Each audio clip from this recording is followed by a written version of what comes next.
amarah publik akhirnya meledak. Setelah sekian lama menahan kekecewaan dan rasa frustrasi, masyarakat Indonesia tak lagi bisa diam. Suara-suara yang selama ini terpendam, kini tumpah ruah di jalanan, menuntut keadilan dan perubahan nyata.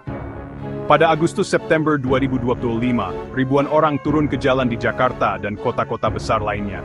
Mereka bersatu dalam gelombang protes terbesar dalam satu dekade terakhir, menuntut reformasi menyeluruh di tubuh Polri.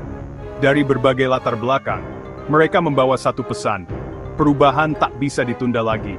Pemicu utamanya adalah kematian tragis Afan Kurniawan, seorang pengemudi ojek online yang menjadi korban kekerasan aparat. Kejadian ini menambah daftar panjang korban dalam demonstrasi yang memanas. Total 10 nyawa melayang hanya dalam hitungan minggu. Duka dan kemarahan bercampur, membuat publik semakin tak bisa menerima ketidakadilan. Situasi pun memanas. Markas polisi dibakar, gedung DPRD dan rumah pejabat dijarah. Kekacauan meluas, menandakan betapa dalamnya krisis kepercayaan antara rakyat dan institusi negara. Pesan publik sangat jelas, reformasi total Polri adalah harga mati. Mereka menolak janji-janji kosong atau perbaikan kosmetik. Tuntutan mereka, perubahan sistemik, transparansi, dan akuntabilitas nyata. Presiden Prabowo pun tak bisa tinggal diam. Ia segera mengundang tokoh-tokoh Gerakan Nurani Bangsa ke istana, menggelar diskusi maraton untuk mencari solusi. Tekanan publik membuat pemerintah harus bergerak cepat dan tegas. Hasilnya, pemerintah membentuk tim independen untuk reformasi Polri. Ini adalah respons nyata atas tuntutan rakyat, sebuah langkah awal yang diharapkan bisa mengembalikan kepercayaan publik. Namun, publik masih menanti dengan cemas. Siapa yang akan memimpin tim ini? Seberapa besar kewenangan yang diberikan? Apakah tim ini benar-benar independen atau hanya formalitas belaka? Pertanyaannya kini, bagaimana reformasi dijalankan agar menyentuh akar persoalan? Mampukah tim ini membongkar budaya kekerasan dan impunitas yang sudah mengakar? Gelombang protes berdarah ini menjadi pengingat mahal, kepercayaan publik pada negara sedang retak parah. Jika tak segera diperbaiki, luka ini bisa menjadi jurang pemisah yang sulit dijembatani. Inilah momen penentu. Pemerintah dihadapkan pada pilihan, melakukan perubahan mendasar atau kehilangan legitimasi sepenuhnya di mata rakyat. Masa depan Polri dan kepercayaan publik kini ditaruhkan. Di tengah krisis, nama Mahfud MD muncul sebagai harapan. Mantan Menko Polhukam ini dikenal tegas, berintegritas, dan paham hukum. Istana mengutus Letkol Teddy Indrawijaya untuk mengajak Mahfud memimpin tim reformasi Polri. Mahfud langsung menyatakan siap, menegaskan ini soal tanggung jawab moral, bukan jabatan. Keterlibatan Mahfud, rival politik Prabowo di Pilpres, jadi simbol rekonsiliasi nasional. Pemerintah serius kepres pembentukan komisi segera difinalisasi. Mahfud jadi motor penggerak utama. Ketua DPR RI Puan Maharani menyambut baik masuknya Mahfud ke tim reformasi Polri.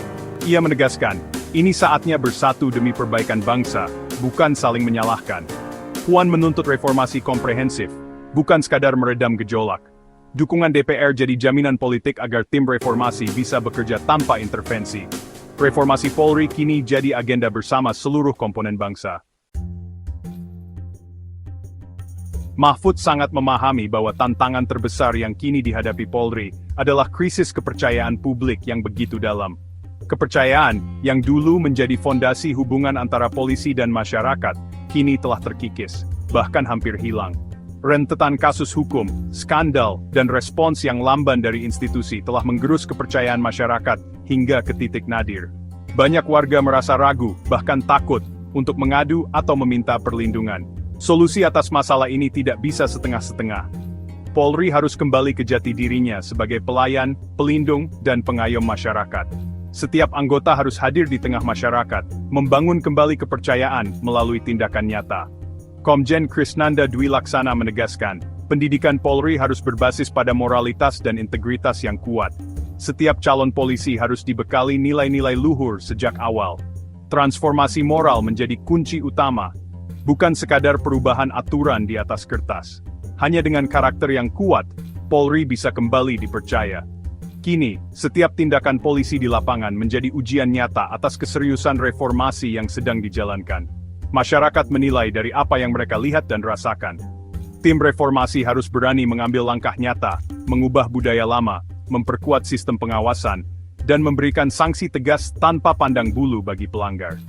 Hanya dengan komitmen dan perubahan nyata di semua lini, kepercayaan publik yang sempat runtuh bisa perlahan dirajut kembali.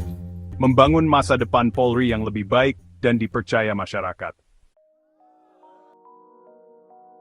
Mahfud menegaskan, reformasi Polri harus terintegrasi dengan agenda reformasi politik nasional. Revisi UU Pemilu dan Kepartaian jadi prioritas, demi sistem politik yang adil dan transparan. Penataan ulang DPR MPR dan pembahasan RUU perampasan aset juga masuk agenda. Stabilitas ekonomi dan pilkada serentak jadi tantangan berikutnya. Pemerintah ingin momentum reformasi Polri jadi pintu masuk perbaikan menyeluruh. Mahfud siap membantu, tak hanya di kepolisian, tapi juga tanda besar bangga. Sinus perbaikan institusi dan demokrasi berjalan beriringan. Publik berharap tim reformasi Polri bukan sekadar formalitas. Masyarakat ingin perubahan nyata, bukan hanya janji di atas kertas. Kepercayaan publik terhadap institusi kepolisian sangat bergantung pada keseriusan dan transparansi proses reformasi ini. Diharapkan, tim ini meninjau ulang aturan internal, memperkuat pengawasan eksternal, dan membenahi sistem rekrutmen, serta promosi. Selain itu, penting juga untuk memastikan proses evaluasi berjalan terbuka dan melibatkan berbagai pihak, termasuk masyarakat sipil dan pakar independen. Transformasi moral aparat jadi harapan utama, polisi yang humanis, bukan menakutkan. Polri diharapkan mampu menunjukkan empati, menjadi teladan, dan membangun hubungan yang harmonis dengan masyarakat di setiap kesempatan. Perubahan harus dimulai dari pimpinan hingga ke lapangan. Setiap anggota, dari level tertinggi hingga terdepan, harus berkomitmen menjalankan nilai-nilai integritas, profesionalisme, dan pelayanan. Tujuan akhirnya, Polri kembali sebagai pelindung dan pelayan masyarakat. Polisi hadir di tengah masyarakat, memberikan rasa aman dan bantu tanpa pamrih, terutama di saat-saat genting. Penegakan hukum yang adil, bukan menimbulkan curiga. Setiap tindakan harus berdasarkan keadilan, transparansi, dan menghormati hak asasi manusia, sehingga masyarakat merasa dilindungi, bukan diintimidasi. Dengan komitmen pemerintah, dukungan parlemen, dan pengawasan publik, Polri profesional bukan utopia. Kolaborasi semua pihak sangat penting untuk memastikan perubahan berjalan konsisten dan berkelanjutan. Ini peluang nyata untuk perubahan.